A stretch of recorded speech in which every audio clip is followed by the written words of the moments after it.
नमस्कार दोस्तों, आपका स्वागत है एक और जबरदस्त और रोचक भरी वीडियो में।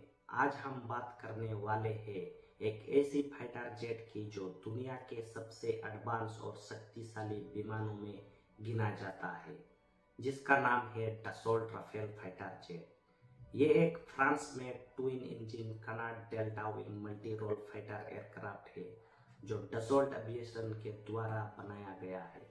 इस जेट को दुनिया भर की कई देशों की सेना अपनी रक्षा और एयर डोमिनेंस के लिए इस्तेमाल करती है।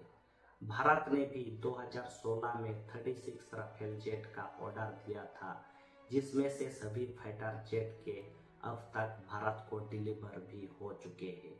तो दोस्तों, चलिए जानते हैं राफेल के बारे में डिटेल में, इसका इतिहास, इम्पोर्टेंट, भारत में इसका महत्व और इसके फीचर्स जो इसे एक महान योद्धा बनाते हैं। राफेल फाइटर जेट का विकास 1980s के दौरान शुरू हुआ। फ्रांस ने इस जेट का विकास अपनी एयरफोर्स और नेवी के लिए किया था ताकि ये हर तरह के कॉम्बैट मिशन को अंजाम दे सके। पहली बार राफेल ने 4 जुलाई 1986 को अपनी पहली उड़ान भरी थी। उसके बाद इसका टेस्ट और डेवलपमेंट लगभग 15 साल तक चलता रहा, जिसमें से इसके डिजाइन और टेक्नोलॉजी को कॉन्टिन्यूसली इम्प्रूव किए गए। राफेल के मुख्य तौर पर 3 प्रमुख वेरिएंट है। Rafale C single seat version जो फ्रांस की एयरफोर्स के लिए तैयार किया गया है। Rafale B twin seat version जो ज्यादा कॉम्प्लेक्स मिशन के लिए उपयोग किया जाता है। Rafale M carrier based version जो फ्रांस की नेवी के लिए बनाया गया है, जो एयरक्राफ्ट करियर से टेक ऑफ और लैंडिंग कर सकते हैं।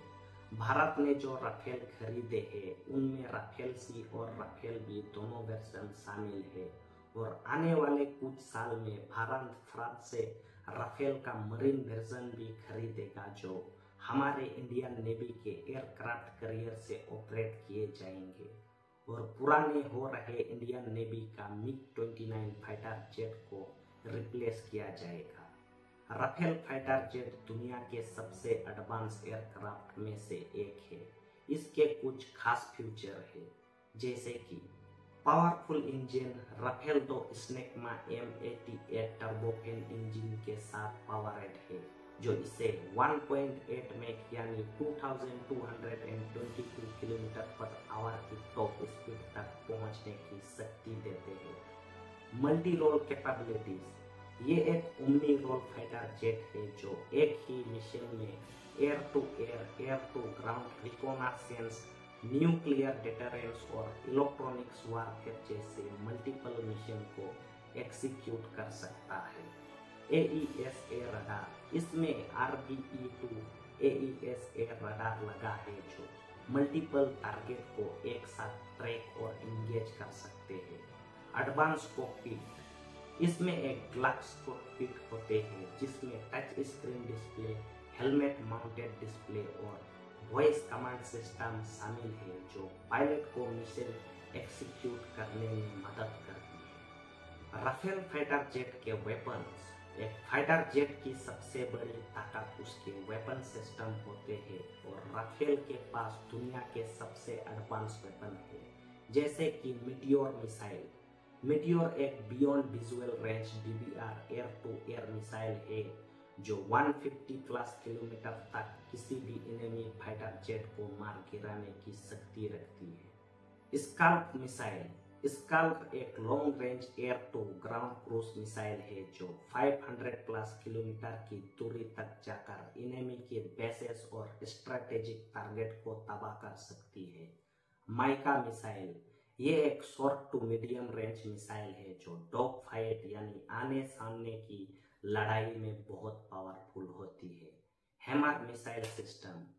राफेल हैमर यानी highly agile modular munition extended range smart bomb भी यूज कर सकता है जो टेरेन फॉलोइंग गाइडेंस सिस्टम के साथ आते हैं।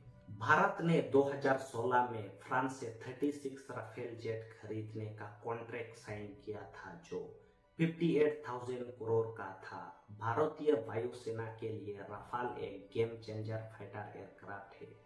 चाइना और पाकिस्तान के खिलाफ भारत की एयर सुपीरियोरिटी को मजबूत बनाने के लिए राफेल एक बहुत बड़ा फैक्टर है।